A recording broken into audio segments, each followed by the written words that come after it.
No, that's good. That's all I had to really say about that. I wrapped it up. I mean, so what do you think about that, Parker? About Raven Green?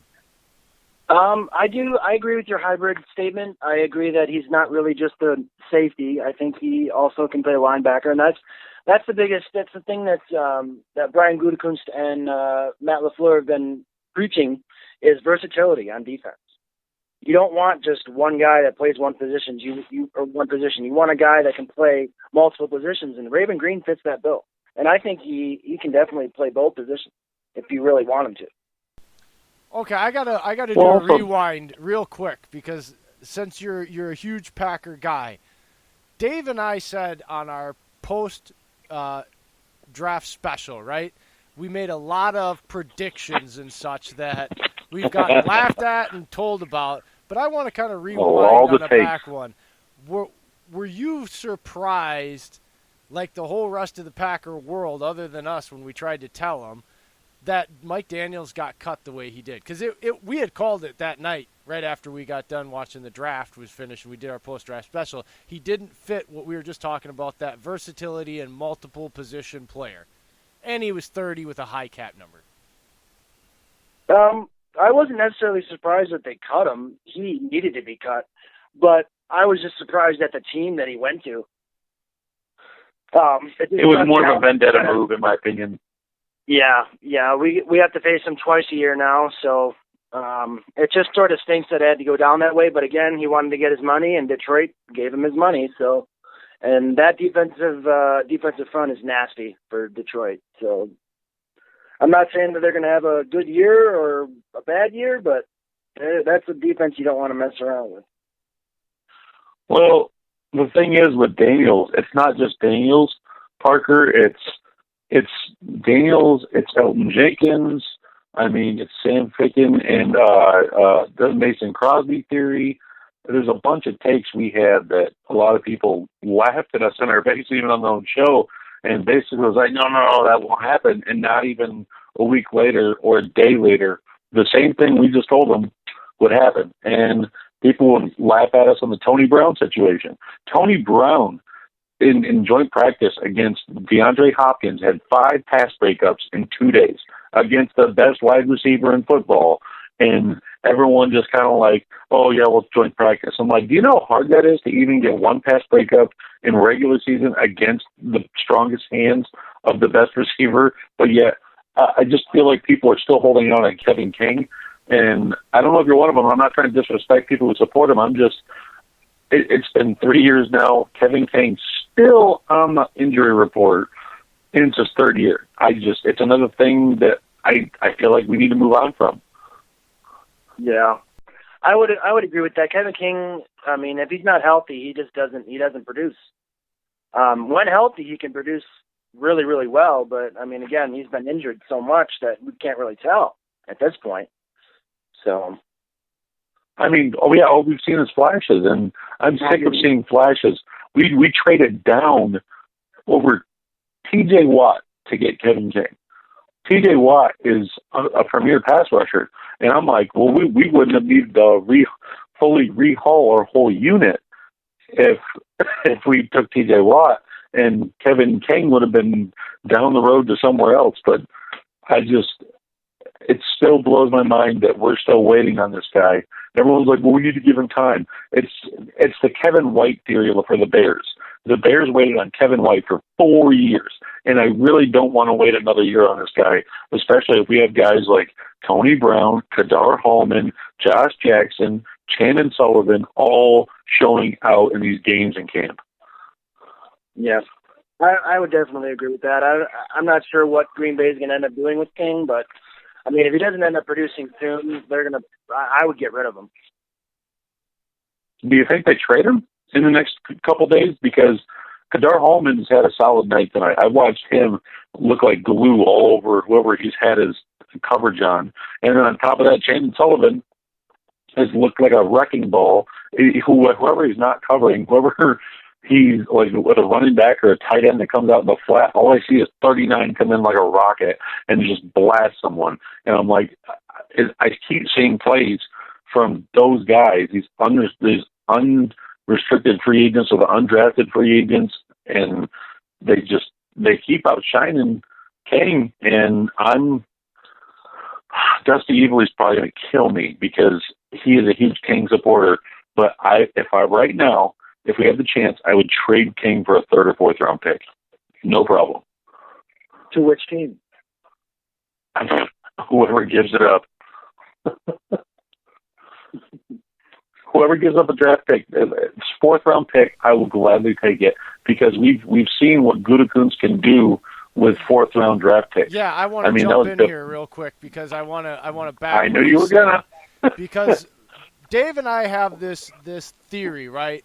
And it goes back to what I said earlier about people getting hung on to players because they like them or that's the guy they wanted in the draft, or like he said, they get attached to the potential and the flashes. But emotional relationships. Right. And when it comes down to it here is what I've noticed about Brian Gutekunst and what I love about him. Reggie Gilbert, you get a 7th round pick. And everybody says, well, why would you do that? We don't have any depth.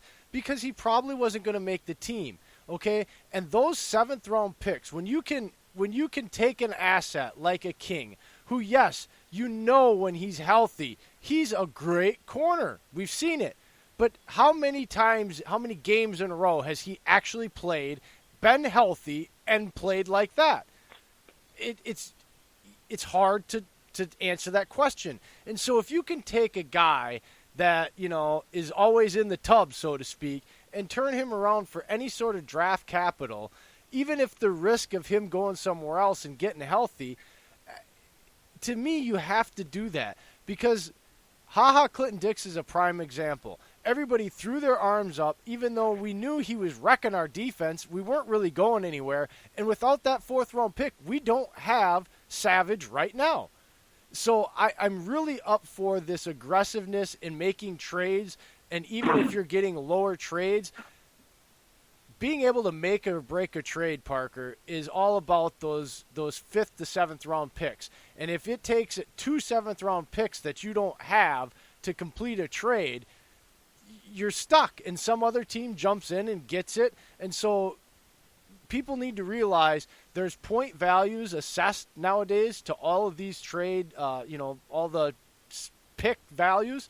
And so 7th round picks, 6th round picks seem to be the tipping point in getting up in those point values to make trades equal, so to speak.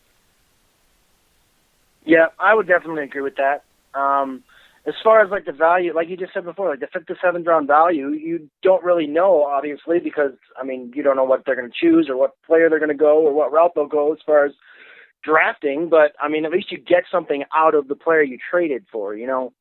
Like we ended up getting a 7th round pick for Gilbert. At least we got something for him instead of nothing. I'd rather get something than nothing. Sorry. People came out and crucified Gutekunst because he didn't get anything for Daniels, because he didn't get anything that blows my mind. Is like people don't realize, okay, Reggie Gilbert is not making $10 million a year. Most teams know that you're cutting Mike Daniels already because of the fact you're getting paid way too much for it and for not enough play. And if you're already trying to trade him in the market, why trade for him when you know he's going to? If someone's trading him that much and shopping a person that much, you know that they're eventually going to be let go. So, I don't like it when people sit there and try to give Gutekunst cramp on the whole. Yeah, why didn't they get anything for Daniels? Because he wanted too much money.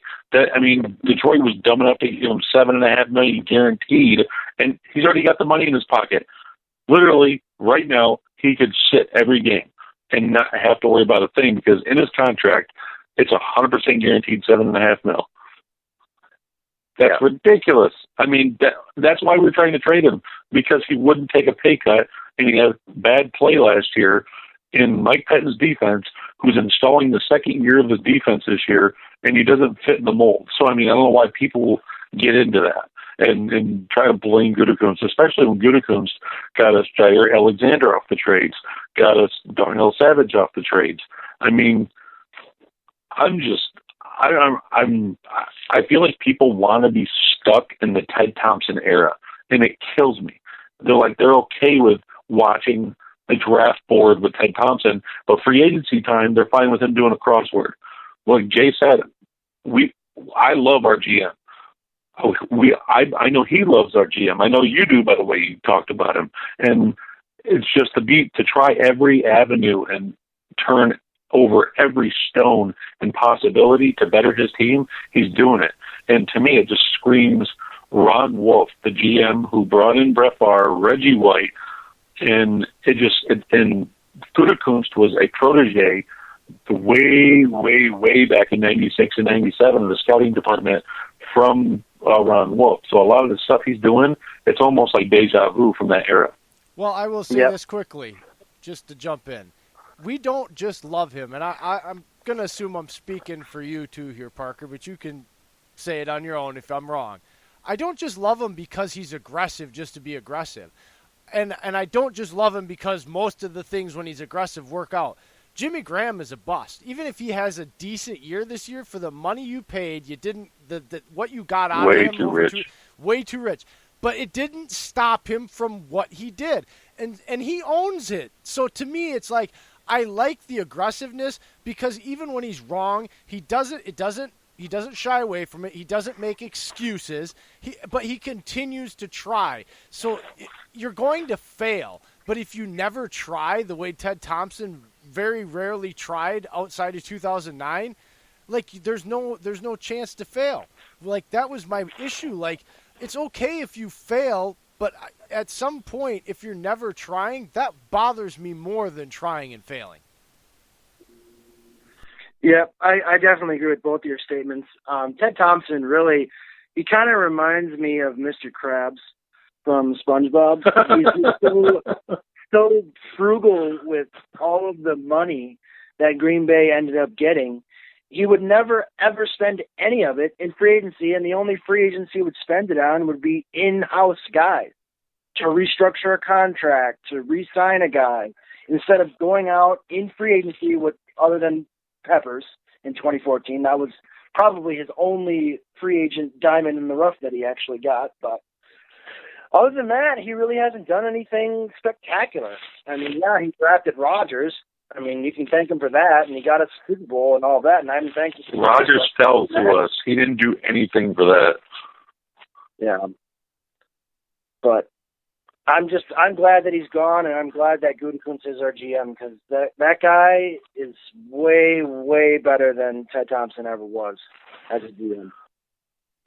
Well, like Jay said, he owns it. I mean, but if you look at the negatives and the positives he's done with his team, there's so many more positives, and there's maybe a couple negatives here and there, but to see his percentage to work out over the trades and the signings and the releases he's done, it's shown that the team as a whole is pointing upward. And I mean, a few years ago with Ted, we didn't have any depth behind any solid positions. And we had some solid positions too. We just didn't have any depth.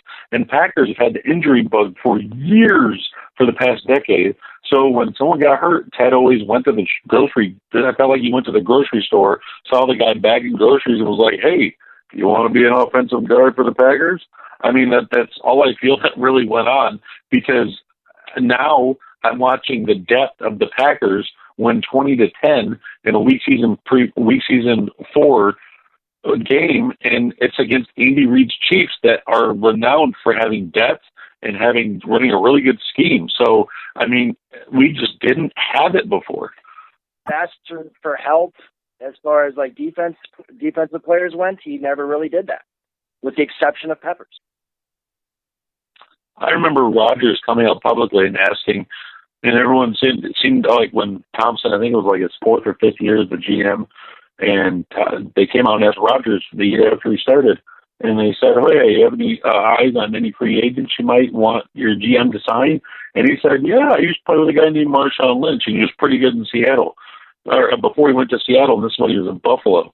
Man, freaking Ted Thompson wouldn't even look at Marshawn Lynch. They asked Marshawn Lynch, did the Packers ever call you? He said, no. He goes, and if they did, I probably would have went, because I played with Aaron Rodgers in college, and we have a good relationship.